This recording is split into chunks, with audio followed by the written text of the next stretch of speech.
قومي وطن پارټۍ په پی کې 22 فاطمه خیل باکرا شب قدر کې د ملک عالم خان او ملک ظلم خان او هغه سره د غنو کورونو په پارټۍ کې د شمولیت په لړ کې یو غټه کامیابی ترلاسه کړه. په دې لړ کې د قومي وطن پارټۍ د پی کې 22 یو تنظیمي او مشاورتي غونډه د پی کې 22 د سابقه ام پی ای بابر علي خان په اجرا علمزو کې د پی کې 22 د چیرمن محمد فیاض خان ایډوکیټ په صدارت کې ترسره شوه. په دې موقع د پی کې 22 د مختلف یونین کونسلو کارکونانو او عہدیدارانو د نومبر د میاشتې په 11 نیټه د خالی په ورځ 1:30 بجه په فاطمه خیل باکرا کې د ملک عالم خان او ملک ظلم خان په ځای کې د روان شمولیتي غونډې د کامیابی لپاره خپل ګټور تجاویز وړاندې کړل او کارکونانو ته خپل ذمہواری وسپارل شوې. په غونډه کې د پی کې 22 سابقه ام پی ای او د قومي وطن پارټۍ رهنما بابر علي خان په خپل خطاب کې د پارټۍ په کارکردګۍ او د غونډې په اغراض او مقاصدو رڼا واچوله او د شب قدر پولس او د پارټۍ په کارکونانو یې غږ وکړو چې په باکرا کې شمولیتي غونډه کې د خپل قوت برپور مظاهره وکړي. خو زما دا پیغام دی چې دا خاص کر د ام سی 1 ام سی 2 ام سی 3 د نږدې یون کونسل مرګي خصوصا او د سی اوورال د پی کې 22 سمره یون کونسل مرګري دی او به هغه کې خاص کر کم چې دا وطن پال یوت اورګنایزیشن دی وطن پال سټوډنټ فدریشن دی چې دا په کې خبر پوری سوالي زمنګ مرکزی او صوبایي قائدین برازي او د شمولیتي جلسه کې با ګډون کوي او دا منګ اصل کې خپل یو تیاری کو یو مومنټم جوړو چې کوم به منګ د نومبر په اخره کې یو ګرانډ جلسه کو ان شاء الله دای کې باز موږ مشر ملي رهبر جناب آفتاب احمد خان شیرپاو شرکت کوي او هغه کې د زمنګ د شب قدر د ګیس کار افتتاح به هم کیږي. په موږ دلته ټول مرګرو لا یو تجاویز هم ورکړل هغه هم وامریدل هغه به د جمعې پور زهر سړی په خپل یو ویلیج کونسل کې په خپل محله کې میټینګ کوي او د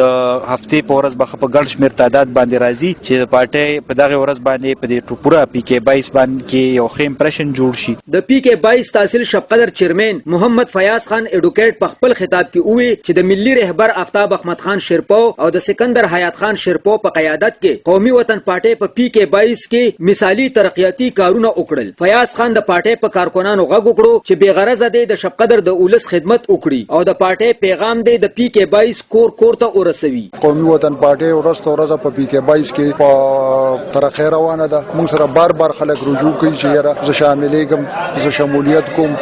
خلک چې دینو د نورو پارټونو د مایوس شوي او روان وخت ان شاء الله د قومي وطن پارټۍ اما د قومي وطن پارټۍ ملګرو ته دا خواست دی په خپل کورونو د جنډې ولګي خپل کور ګوان کې مالت کې خپل کلی کې د خلکو سره رابطه کې اوسي د خلکو په خدمت کې د خلکو په مسایلو باندې ځان پوي کې او د هغه د حل کولو لپاره د کوششونه کوي وسره دي چې خلکو له سیاسي پوهه ورکړي. د قومي وطن پارټۍ چې منشور دي څه پیغام دی هغه د ارسړي ته ورسي. د قومي وطن پارټۍ د پی کې 22 کشر سکتر حاجی مکمل شاه په خپل تاثیراتو کې وی چې قومي وطن پارټۍ په شب قدر کې د ملک عالم خان او ملک ظلم خان د شمولیت په لړ کې یو غټه کامیابی ترلاسه کړه او د پارټۍ کارکونان به پر روانه شمولیتي غونډه کې د خپل قوت برپور مظاهره کوي چې ان شاء الله زموږ پارټۍ دلته مخکم دا سیټ غټلې دي او ان شاء الله آینده به مونږه دا کوشش کوو ان شاء الله چې مونږ د پی کې 22 سیټو غټو او دا سیټ د قومي وطن پارټۍ په نامه کو چې په ځای شمولیتونه کیږي. ان شاء الله دا باکرا کې چې کوم شمولیت دی د غټ خاندان دی او ان شاء الله دې کې به د قومي وطن پارټۍ ورکران برپور طریقې سره او د خپل د طاقت مظاهره وکړي ان شاء الله.